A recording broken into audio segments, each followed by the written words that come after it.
Bismillahirrahmanirrahim. Assalamualaikum warahmatullahi wabarakatuh. Bismillah, alhamdulillah, wassalatu wassalamu ala rasulillah Muhammadin abdillah. Ashadu an la ilaha illallah wa ashadu anna Muhammadan abduhu wa rasuluh. Allahumma salli wa sallim ala nabiyil mursalin wa ala alihi wa sahbihi wa man tabi'ahu bi ihsani ila yaumiddin.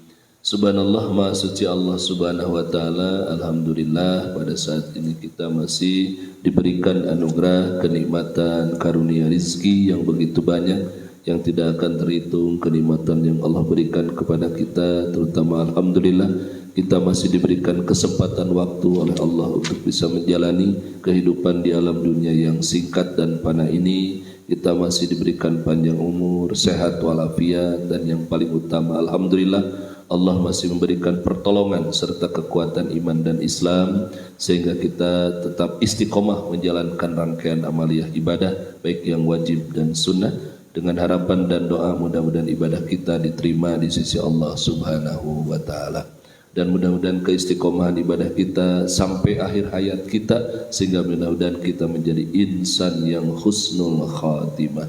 Amin ya Allah ya rabbal alamin.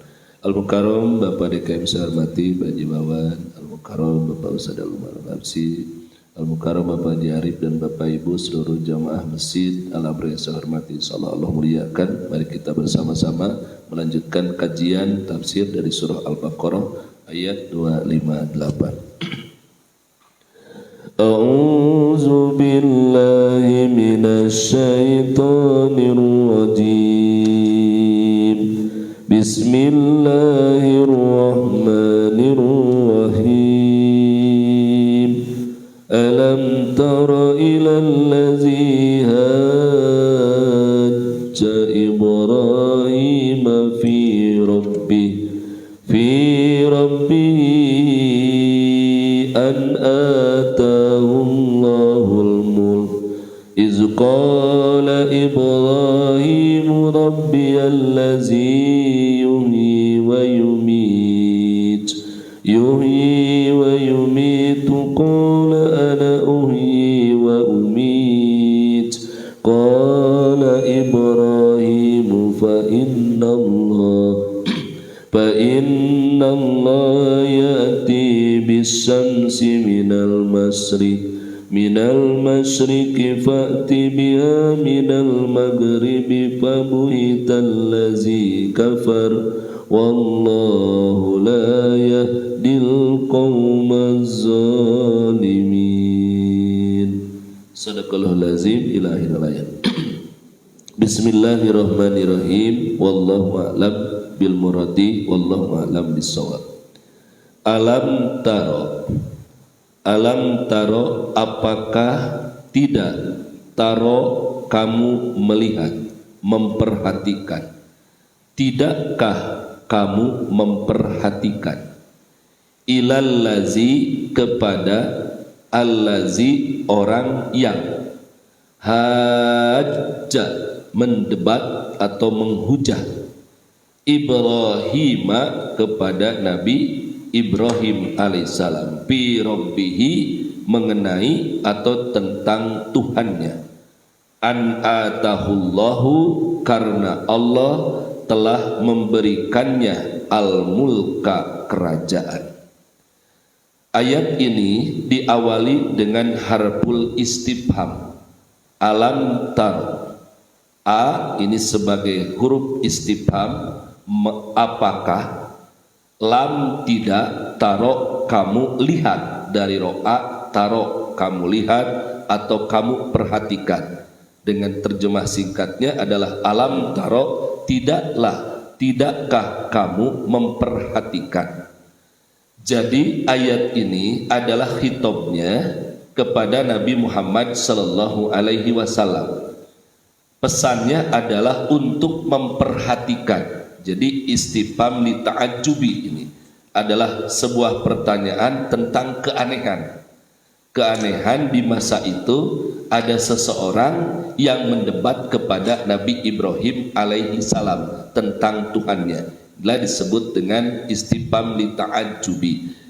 Jadi kalau Allah mempertanyakan, ini tidak memerlukan jawaban, dan bukan Allah tidak tahu, tetapi dengan istifham lita'ajjubi ini adalah sebuah ungkapan pertanyaan dari Allah Subhanahu wa taala yang akan menjelaskan secara mendetil, secara komprehensif tentang sesuatu peristiwa yang terjadi. Beda dengan kita, ketika kita bertanya dipastikan karena kita tidak tahu dan memerlukan jawaban. Beda dengan Allah, dengan lapan istifham itu Allah maha mengetahui akan segalanya. Alam taro, tidaklah kamu memperhatikan. Ini taro itu kan dari lapan ro'a, ya, ro'a itu melihat, taro kamu melihat. Kamunya domirnya adalah kepada Nabi Muhammad sallallahu alaihi wasallam, amnya kepada kita. Nah, kalau kepada Kangjeng Nabi seolah-olah kan taro itu melihat tentang peristiwa yang terjadi pada saat itu. Padahal ini adalah peristiwa yang terjadi sebelum Nabi Muhammad sallallahu alaihi wasallam. Nah, karena dengan keimanan dan keyakinan Kangjeng Nabi kepada Allah Subhanahu wa taala, maka seolah-olah peristiwa yang terjadi itu ada di depan, di hadapan beliau. Nah, ini pun memberikan pesan kepada kita adalah senantiasa memperhatikan akan sesuatu yang terjadi.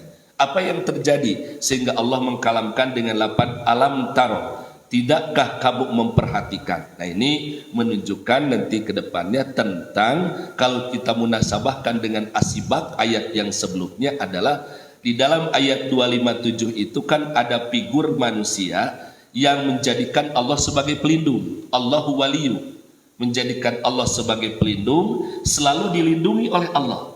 Jadi karena dia ingin mendapatkan pelindungan dari Allah, maka Allah selalu memberikan pelindungan. Sehingga otomatis ketika Allah memberikan pelindungan, yaitu orang-orang yang beriman tersebut, maka beliau akan mengeluarkan, yaitu Allah Subhanahu wa taala akan mengeluarkan minaz zulumati ila nur, dari kegelapan menuju kepada cahaya. Nah, jadi orang yang selalu mendapatkan pelindungan dari Allah dan dilindungi oleh Allah selalu berada di dalam nur ilahi, cahaya ilahi. Ada figur yang kedua, yaitu orang kafir yang selalu berlindung kepada togut, kepada setan-setan itu, sehingga yukhrijunahum minan nuri ila dzulumat. Yang tadinya cahayanya sudah jelas, cahaya ilahi, ternyata keluar dari cahaya ilahi itu menuju kepada kegelapan. Siapakah itu? Di dalam ayat ini ada dua figur. Yang pertama adalah variabelnya ilal lazina haja, ilal lazina, yaitu ketika Allah mengkalamkan alam taro, tidakkah kamu memperhatikan ilal lazi, kepada orang yang haja, mendebat, menghujat Ibrahim, kepada Nabi Ibrahim. Pertanyaannya adalah siapakah orang yang, ini menggunakan mufrad al-lazi, siapakah orang yang menghujat tersebut, siapakah orang yang mendebat tersebut kepada Nabi Ibrahim alaihissalam, yaitu dalam tafsir sampaikan Raja Namrudz. Raja Namrudz sebagai seorang raja di Babilonia. Jadi kalau sekarang ini bertepatan di Irak gitu ya, di Irak, di Babilonia. Jadi dia ini, nah jadi ilal lazina memang ini secara umum, general. Jadi ini menunjukkan pesannya kepada kita, kalau lapannya berbentuk atau general, maka ini bisa terjadi pada masa itu, di masa Nabi Ibrahim alaihissalam, ataupun masa yang selanjutnya. Itu termasuk di masa sekarang, mendebat tentang Tuhan kepada siapa saja, misalkan kalau sekarang kepada para ulama dan sebagainya. Orang-orang yang tidak beriman pasti akan menghujat tentang Tuhannya atau tentang Allah Subhanahu wa taala. Nah, kalau hitam ayat ini adalah Raja Namrudz. Raja Namrudz sebagai seorang raja dan mempunyai kerajaan di Babilonia, dan termasuk kerajaan yang sangat luas. Karena dalam sejarah itu setidaknya ada 4 kerajaan yang luas, ya, yang diberikan kekuasaan yang luas. 2 dari kaum muslimin, yaitu dari kerajaan Zulkarnain, yang keduanya adalah kerajaan Nabi Sulaiman alaihissalam. Kalau yang dari orang kafir, 1 adalah Raja Namrudz, ya, yang keduanya Bukhtanasar. Ini kerajaan yang sangat luas. Nah, termasuk adalah Raja Namrudz. Jadi kalau kita silsilahkan, Memang Raja Namrud ini sama keturunannya dari Nabi Nuh alaihissalam. Kalau Raja Namrud itu adalah Namrud bin Kan'an, kan, bin Kus, ya, kemudian bin Ham dan bin Nuh. Jadi kalau Namrud ini dari putra Nabi Nuh yang bernama Ham. Karena Nabi Nuh itu punya 4 anak, Kan'an, Ham, Sam, Yapet. Nah, kalau Nabi Ibrahim alaihissalam adalah dari keturunan Sam. Sam itu putranya Nabi Nuh alaihi salam. Cuma memang bedanya zaman masanya. Kalau Nabi Ibrahim alaihissalam itu generasi yang ke-11 dari Nabi Nuh alaihissalam, sedangkan Raja Namrud itu adalah generasi yang kelima. Sehingga kalau kita lihat dalam sejarah, kalau Raja Namrud itu sekitar 2200 sekian sebelum Masehi.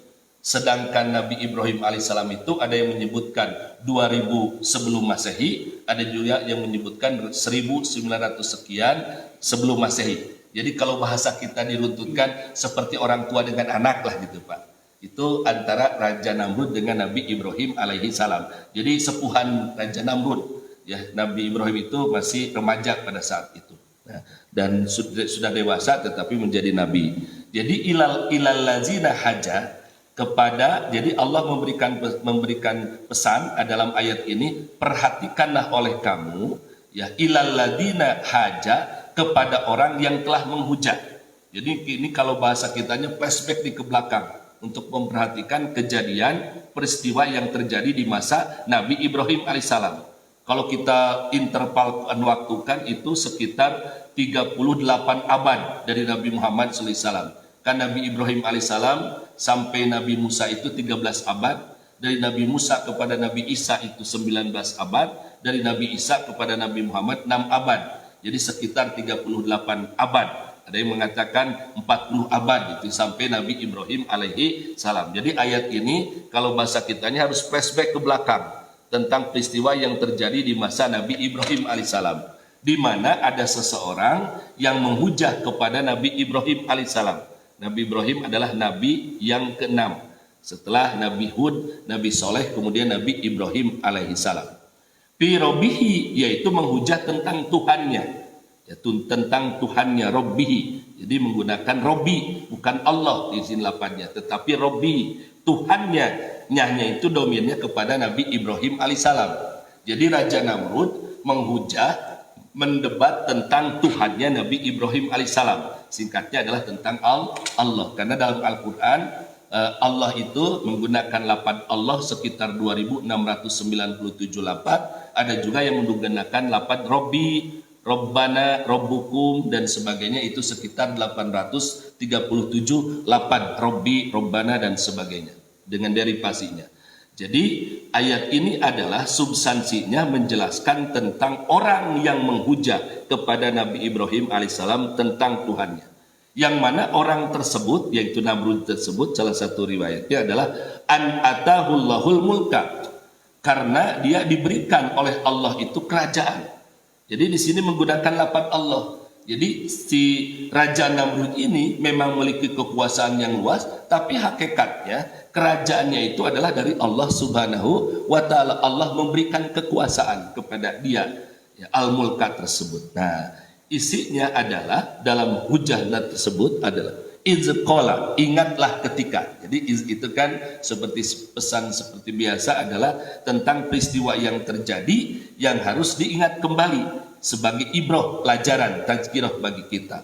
Izqala, ingatlah ketika, qala telah berkata, Ibrahimu, Nabi Ibrahim alaihissalam, Robbiya, Tuhanku, kata Nabi Ibrahim nih. Kata Nabi Ibrahim, beliau kan bertauhid kepada Allah Subhanahu wa Ta'ala. Robbiya, Tuhanku, Allazi, Tuhanku itu adalah zat yang, ini kalau Allazi ini menunjukkan kepada Allah. Allah itu yuhyi, menghidupkan, yang menghidupkan, wa yumitu, dan Allah itu yang mematikan. Jadi kata Nabi Ibrahim alaihissalam, kitabnya kepada Raja Namrud tersebut adalah bahwa Tuhanku, yaitu Allah, itu yuhyi wa yumit, yang menghidupkan dan yang mematikan. Nah, kalau bahasa kitanya, bahasa Bandungnya eleh-geleng gitu ya. Nabi si Raja Namrud itu menghujat kepada Nabi Ibrahim alaihissalam. Kola, nah ini kola, Kolanya adalah Raja Namrud. Dia berkata.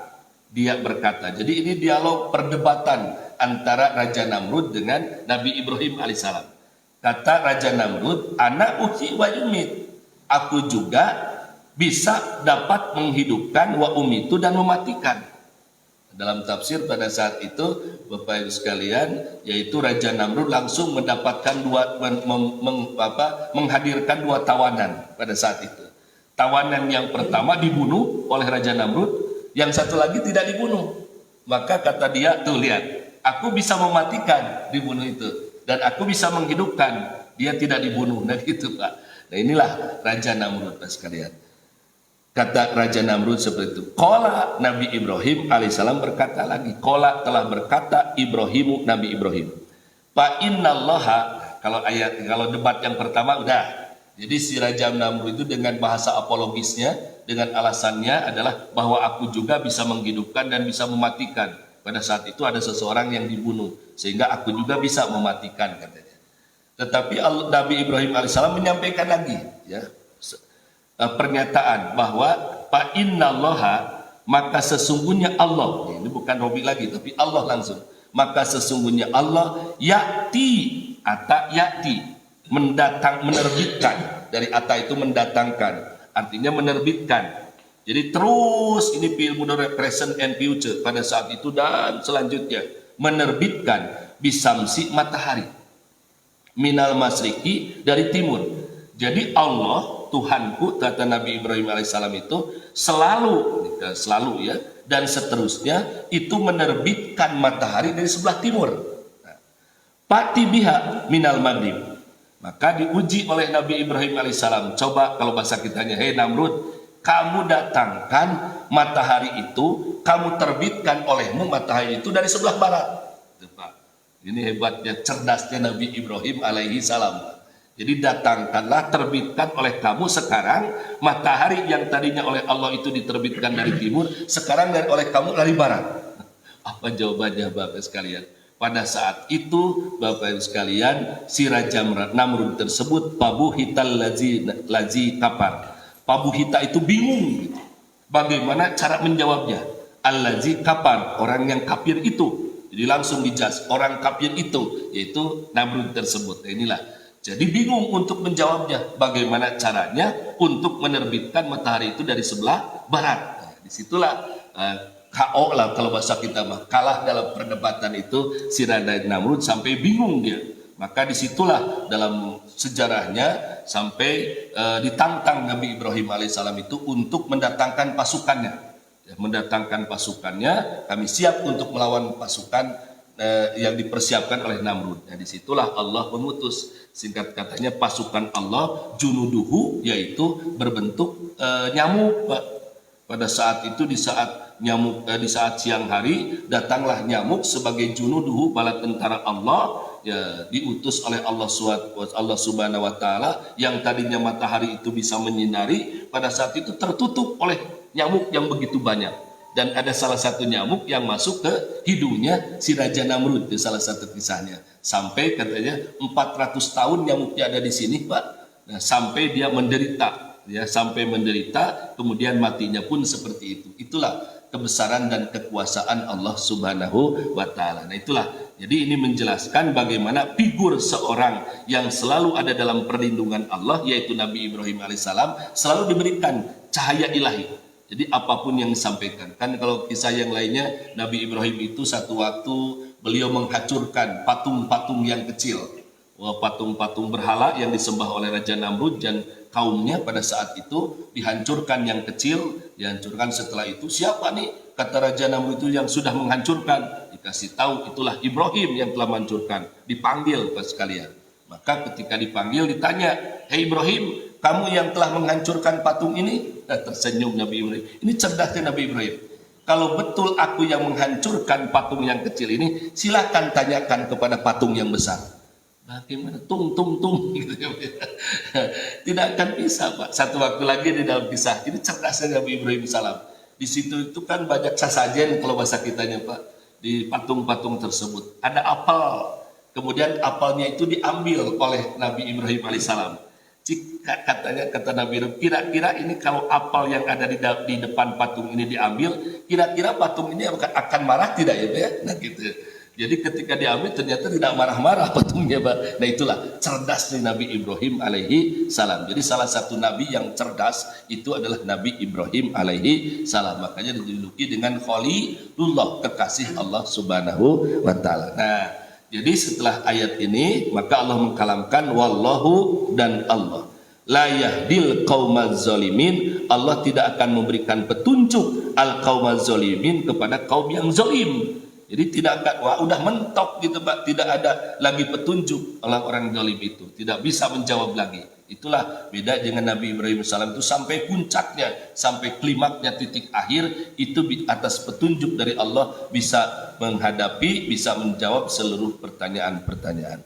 Itu ayat 258. Au kallazi, ayat yang selanjutnya, atau ini juga menjelaskan. Itulah salah satu sampel figur-figur pada saat itu adalah orang-orang yang mendapatkan cahaya ilahi, ya, petunjuk dari Allah Subhanahu wa taala.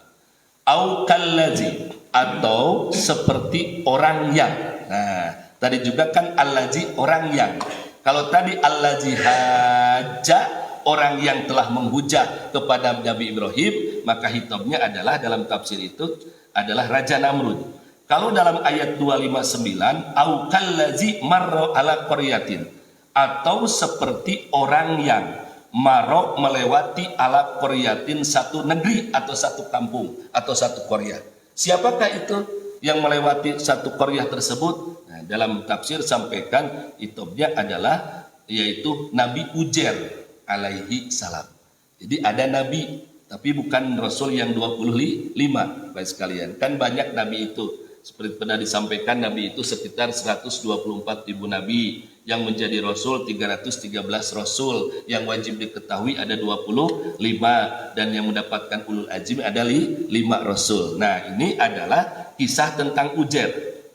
Ujair itu, Nabi Ujair alaihissalam adalah pada masa, memang pada saat itu ada yang menyampaikan pada masa, tetapi yang paling jumhur ulama adalah di masa Nabi Musa alaihi salam, pasca Nabi Musa. Ada juga yang mengatakan di masa Nabi Sulaiman, Nabi Zakaria.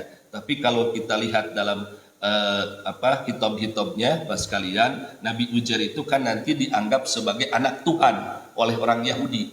Jadi ini yang paling dipakai oleh jumhur ulama adalah Nabi Ujair itu pasca Nabi Musa alaihi salam. Ini flashback lagi ke belakang. Kalau tadi flashback belakangnya ke masa Nabi Ibrahim alaihissalam sekitar berarti 30 abad yang lalu, kemudian turun lagi dari Nabi Ibrahim kepada Nabi Musa alaihissalam.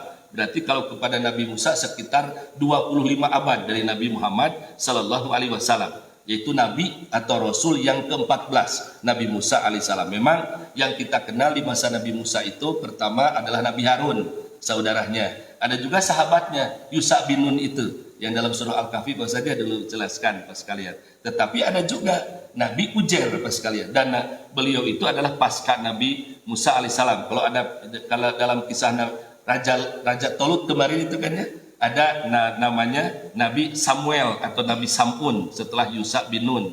Ternyata masih ada juga Nabi Ujair alaihi salam. Beliau adalah orang yang soleh, penghafal kitab Taurat. Jadi pada saat ini ada peristiwa yang terjadi. Jadi kalau ini kisahnya, kalau dalam tafsir itu adalah di Baitul Maqdis, Pak, sekitar Palestina sekarang ini. Kalau tadi kan di Babilonia, sekitar Irak, kalau ini sekitar Palestina lah kalau sekarang, Bapak sekalian. Au kallazi, atau jadi atau ini menunjukkan alam taro. Ya, berarti perhatikanlah oleh kamu, kallazi maro, seperti orang yang melewati. Jadi memang Nabi Ujair ini senang berpetualang. Beliau menggunakan keledainya, ya, berangkat dari satu desa ke desa yang lain, Bapak sekalian. Ala qaryatin, beliau datang ke satu qaryah, dan dalam tafsir qaryah itu adalah Baitul Maqdis pada saat itu. Karena qaryah itu pada saat itu sangat makmur, sangat pokoknya hebat sekali kampung tersebut. Tetapi pada saat itu ternyata kampung itu wahya khawiyatun, dan bangunan-bangunannya telah roboh. Jadi bangunan yang bagus-bagus itu taruh ya seperti sekarang lah Palestina gitu Pak. bagaimana hebatnya bangunan-bangunan yang menjulang tinggi, ya, yang tertata rapi dengan kebiadaban Israel itu kan hampir rata lah sekarang ini Pak sekalian. Banyak 11.000 lebih manusia kaum muslimin yang meninggal dunia. Ini mirip-mirip seperti begini. Jadi pada saat itu Pak sekalian bangunnya bagus, bangunannya bagus, orangnya pun ada di situ. Ternyata ketika Kalazi Marok tersebut Nabi Ujair alaihissalam melewati kampung tersebut, ternyata bangunannya sudah hancur semuanya. Orang-orang sudah banyak yang meninggal dunia, tinggal tulang belulang pada saat itu. Nah, dalam kisah disebutkan kenapa bisa tidak terjadi kampung tersebut, karena dihancurkan oleh kerajaan Bukhtanasar itu Pak. Kalau tadi kan Raja Namrud nih, kalau ini Bukhtanasar ya Pak, menghancurkan, karena memang Bukhtanasar pun adalah kerajaan orang kafir yang menindas kepada umat Islam sekalian. Nah, ala urusiha, sehingga bangunan-bangunan itu menutupi runtuhannya, atapnya, menutupi reruntuhan atap-atapnya. Kola, lewatlah di situ singkat katanya Nabi Ujair alaihissalam itu. Kola, beliau pada saat itu termenung ya, dan berkata, anna uhyi hadihillahu ba'da mautiha. Bagaimana Allah, langsung Allah ya, karena ini orang soleh, bagaimana Allah menghidupkan kembali negeri ini ba'da mautiha, setelah ia hancur. Jadi ketika termenung duduk beliau Nabi Ujair alaihissalam itu hitamnya, kemudian melihat fenomena seperti begitu, maka kata beliau, anna yuhyi hadihillahu ba'da mautiha. Bagaimana Allah bisa menghidupkan tempat ini, negeri ini, Korea ini ba'da mautiha, setelah hancur. Jadi maut di sini hancur. Disitulah dalam sejarah, dalam tafsir disampaikan Pak sekalian, setelah itu Allah mengutus malaikat ya, malaikat kepada Nabi Ujair tersebut. Ternyata ada satu mengatakan beliau tertidur pada saat itu, dan tertidurnya sekitar 100 tahun Mbak. Jadi kalau kita kemarin bahasanya dalam surah Al-Kahfi mengkisahkan, kalau Al-Kahfi itu kan kisahnya di masa Nabi Isa ya, Nabi Isa alaihissalam pasca Nabi Isa gitu. Nah itu sekitar 309 tahun, 309 tahun itu Ashabul Kahfi tertidur di guha tersebut. Nah ada juga Pak kisah Ujair, beliau adalah memang dalam ayatnya itu menggunakan fa'amatahu, Allah mematikan. Nah, ada yang mengatakan beliau meninggal dunia, ada juga yang mengatakan beliau tertidur itu sampai 100 tahun Mbak. Jadi setelah beliau termenung kemudian berpikir, anna yuhyi hadihillahu abada mautiha, bagaimana caranya Allah menghidupkan kampung ini setelah mati. Maka disitulah atas izin Allah Nabi Ujair alaihissalam ditidurkan Pak. Ya, ada yang mengatakan dimatikan atau dituduh, pernah oleh Pak Ustadz jelaskan antara mati dan tidur ya Pak, masih ingat Pak. Jadi memang selama 100 tahun.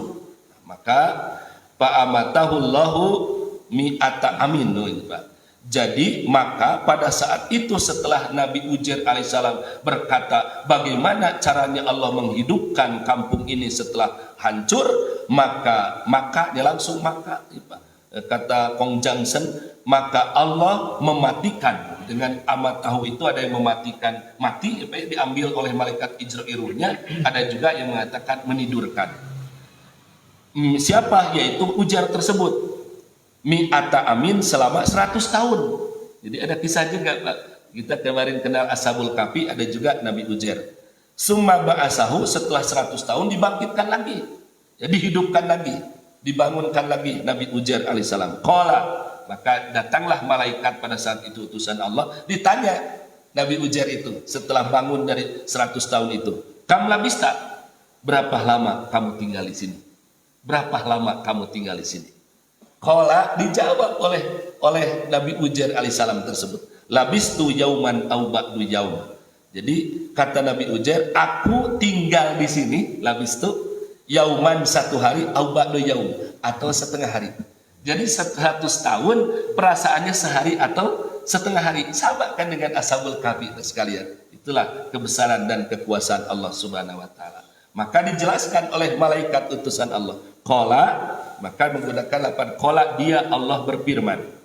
Kabal, sebenarnya ya, sebenarnya. Jadi kalau bal itu lebih tinggi dari na'am. Kalau na'am itu iya tapi masih ada alasan lain. Kalau bal itu iya sebenarnya tidak ada alasan lain. Ini benar-benar sebenarnya. Labista, engkau tinggal di sini itu mi'ata amin selama 100 tahun. Masya Allah. Tanzur, maka lihat perhatikan oleh kamu. Oh, langsung bangun kan, langsung diperhatikan ya, Pak ya. Ila to'amika, kepada makananmu, wasarobika, dan minumanmu. Karena pada saat itu Nabi Ujar itu dalam risalah ada yang membawa buah tin, itu makanan-makanan lah, bekal ketika berpetualangan. Lihat tak, makanan dan minuman. Lam yatamassa, lam yatasannah, yang belum berubah. Wangzur, dan perhatikanlah ilahi marika, kepada keledaimu, keledai Nabi Ujar, ya, yang pada saat itu sampai keledainya itu sudah mati dan tinggal tulang belulang lagi sekalian. Walinaj'alaka ayatal linnasi, dan benar-benar kami menjadikan engkau, kepada Nabi Ujar itu, ayatan, sebagai tanda kekuasaan kami, linnasi, bagi manusia. Jadi ini pelajaran bagi seluruh manusia, termasuk kita, dengan peristiwa ini. Bagaimana ketika himar tersebut yang tulang belulang itu bisa dihidupkan lagi oleh Allah Subhanahu wa taala. Bagaimana Nabi Ujar yang sudah 100 tahun sudah meninggal ataupun sudah tidur selama 100 tahun dibangkitkan lagi oleh Allah Subhanahu wa taala. Pelajaran bagi kita, tidak ada yang susah bagi Allah untuk membangkitkan setelah datangnya kematian. Walinaj'alaka wangdur ilat idhami, perhatikanlah tulang keledai tersebut. Nah, diperhatikan oleh Nabi Ujar, tulang keledai beliau itu, keledai yang suka ditungganginya. Kaipanung sijuha, bagaimana kami menyusun kembali tulang tersebut. Summa naksuha, kemudian kami membalutnya lahman dengan daging. Jadi tulang-tulang yang sudah berantakan tersebut, atas izin Allah, memang kalau dalam risalah itu memang selalu ada wasilahnya, datang angin katanya Pak. Tetapi intinya adalah oleh Allah langsung tulang belulang itu bisa bersatu lagi, tersusun kembali seperti budak lagi keledai. Setelah itu dibungkus lagi dengan lahman, langsung datang daging, hidup lagi Mas sekalian. Itulah kebesaran dan kekuasaan Allah Subhanahu wa taala sebagai pelindung bagi orang-orang yang beriman. Falamma tabayyana lahu, maka ketika telah nyata, tabayyana itu telah nyata, telah jelas sejelas-jelasnya. Lahu, baginya, bagi siapa? Hitopnya bagi yaitu alladzi marot tersebut, Nabi Ujar alaihi salam khususnya, amnya bagi kita. Maka qala, dia pun berkata, Nabi Ujar berkata, sekalian, a'lamu, aku mengetahui, annallaha, sesungguhnya Allah, ala kulli syai'in qadir, atas segala sesuatu, qadir, maha kuasa. Jadi yang sudah mati itu bisa dihidupkan lagi oleh Allah Subhanahu wa taala. Masyaallah sekali. Inilah kebesaran Allah Subhanahu wa taala. Itu barangkali Bapak Ibu sekalian, ini agak panjang, ayat 58 sampai 259. Wallahu a'lam bishawab.